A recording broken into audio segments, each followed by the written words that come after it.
you got boys in the hood. Yeah, The Lion King. This supposed to be the color purple. And this supposed to be the Matrix. You got the mattress on here, man. Yeah. Live streaming isn't my cup of coffee. Nor are relationships, in fact. Both for a fear of being exposed, physically and emotionally. Like, I know for a fact I'd do a walk in front of my PC, forgetting that I'm on Twitch, and then have my post-bust cry. And I also know I'd cry if a woman touched me, and also bust. Hence why I've done the mature and healthy thing of bottling all of my emotions inside, until they explode on some unexpected stranger. Excuse me, sir, could you move up, please, so me and my daughter can sit down? Oh god, never mind. As is the way of every well-adjusted male. But speaking of well-adjusted males, I need to talk about one that's not so right in the head. Although I do feel like we need to address the elephant in the room before I continue. Yes, you may have noticed the bandage on my finger, and yes, you are naturally curious about it. To summarize a long story into a short few words, I didn't follow the old saying, never bite the hand that fingers you. That isn't my joke. I stole it off TikTok, and I've been trying to find the source for like the past 3 days, so if one of you absolutely fact heroes could link it to me, that'd be great. But since we're on the subject of heroes, I'm gonna be a hero to you right now and do something I never ever thought I would, and give a legitimate, non-ironic trigger warning. For the most part, and this is my own personal belief, I do feel like you should take everything head on, and trigger warnings have always not really sat right with me, especially since I know guys who served in Iraq, so you could say I've been through some things. But no, legitimately the subject that I'm gonna cover today focuses on these following themes. And again, guys, I must reiterate, as somebody who knows people who've been to Iraq, not in any type of wartime setting, they just went there for holiday, this even disturbed me a little bit. So proceed on at your own caution. Let's begin in the most appropriate of places by setting the stage. There are 3 people who make up the entirety of this story. One being Holly Knoll, 29-year-old Twitch streamer. The second being Hunter Avalon, a 27-year-old commentary/political YouTuber. And the final piece to our pie, a non-public figure, but there's no information on his age, Conrad Carricker. Holly and Conrad have been in an 11-year-long stint relationship, of which Holly had enough of. Holly, and I am inclined to believe her, claim that Conrad was emotionally abusive. As far as what I've read, I can't see any claims of any physical abuse, so just to clarify again, it's emotional. Not that it matters in the long run of the story, I just feel like it's good for clarification. Holly, having enough of the emotional abuse, one day decides to leave Conrad flat out. A fact that Conrad is none too pleased with, especially when he finds out about the new man in Holly's life, Mr. Hunter Avalon. Now, my best understanding is that both Holly and Avalon are aware of one another, due to them sharing a similar space and interest. Mr. Avalon enjoys yelling at people and telling them how wrong they are, whilst telling others how racist they are for minor slights against minorities. Meanwhile, ironically, he's being just as racist by pretending those minorities don't have a voice of their own. And Holly's a gamer, so she gets to say the N-word. The link being racism, keep up. I'm not entirely sure of the timeline of when Holly and Conrad's relationship fully ended, but not long after the fact, Holly was boarding a plane from Washington, D.C. to the purest state in the entirety of the US, cousin-loving Virginia, to be with Mr. Avalon. Sparks should fly, and that should be the end of the story. Well, I wouldn't have put a trigger warning in if that was the case. At some point while this little staycation was occurring, Avalon received a notification on his iPhone that an Apple iTrack was nearby, or iTad, or iPad, what is it called? Apple AirTag, sorry. I use Samsung like a peasant. To say that Mr. Avalon was a little bit confused would be a drastic understatement, because to the best of his knowledge, he didn't own one of those. So the fact that he was getting a notification scared him a little bit, and it scared Holly enough to know what occurred. Now, this is the part where you're gonna say,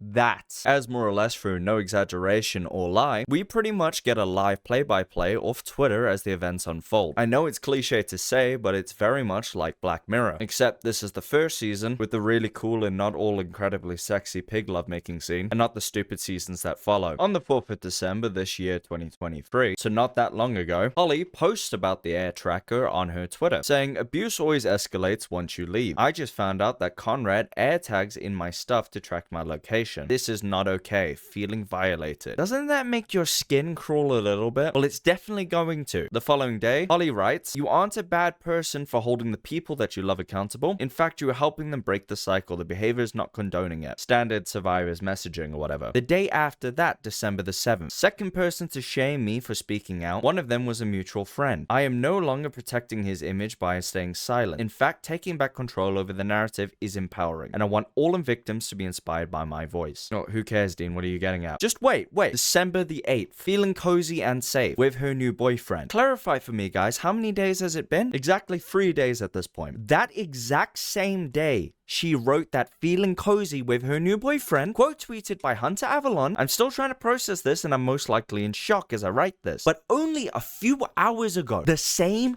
day, Holly's ex-boyfriend Conrad showed up to my apartment, or at my apartment, with a shotgun. Now, you could be scratching your head because you probably speak European or African as I do, and aren't familiar with any type of firearm besides the ones that they stick in your mouth when they rob you, or any gun laws for that matter. So upon doing some research and a little bit of assumption on my part, I gotta be honest, because no official statement has been made over how the firearm got there, it is perfectly legal within the US to take a firearm across state lines, given you have the appropriate permit, and given that the firearm is unloaded and put in a safe box. So if I had to guess, I would assume Conrad probably drove all the way from Washington to Virginia, hell-bent on his revenge. When he arrived in Virginia, the scene plays out as follows. Conrad, of course knowing the exact location of Holly and Avalon, showed up at their apartment block and was looking for ways inside. Something similar or akin to this, where you have to buzz someone in. The landlord, noticing a sketchy character hanging around the front of the building, questioned Conrad. And when prompted, the response from Conrad was, he's a pal of Avalon himself. The landlord then directly messaged Mr. Avalon and made him aware of the sketchy fella hanging outside the front of the building. Now, both Mr. Avalon and Holly already kind of assumed that it probably was Conrad, especially considering a fact that I forgot to mention, that he directly messaged Holly saying tell him I'll see him soon. And upon their investigation, where they snuck down the stairs to look through the front glass door, they were immediately spotted by Conrad. And according to Mr. Avalon, who I'm going to quote from a direct quote from a New York Post article, the minute he saw us, it was like something switched, like he had no expression on his face, like he switched to being just evil. Had to make sure I quote tweeted that because I wouldn't want to be attacked by HM Bomber guy, who to be honest is doing the right thing if you know what I'm talking about, but god he rubs me up the wrong way. Something about his snarky personality makes me mad, and truthfully he can make a 4.5-hour documentary about my balls. Whoa, Dino, stop being so mean. Everybody loves the guy. Yeah, well I irrationally hate him. No, I don't irrationally hate him. I tell you why I specifically don't like him, is because I watched that damn video, and at some point he says as an openly bisexual man myself. What does that mean? It's 2023 going on 2024. You're the weird one if you haven't sucked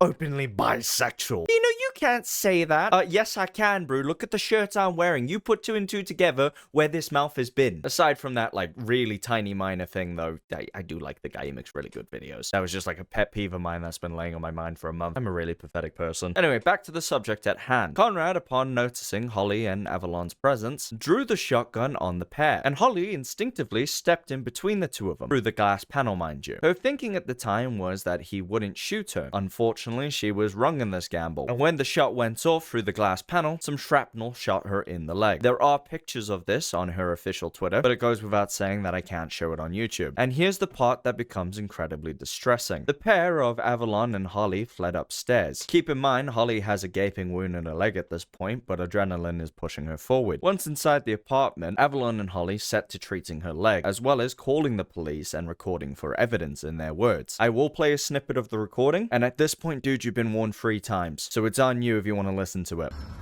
Are you recording? Conrad has shot Holly in the leg. Excuse me? We don't know. All I know is I got a call from my landlord that said he was trying to get into the building. The suspect, sorry. The suspect was trying to get into the building, and then there was something shady about it. We didn't know. Yeah, he had a gun under his coat. And he had a gun under his coat when he came out, and then when we walked up, he's at the door. He's at the door. Please come in. Please come in. Please hurry, please. Okay, he's pounding really hard at the door. I hear shouting.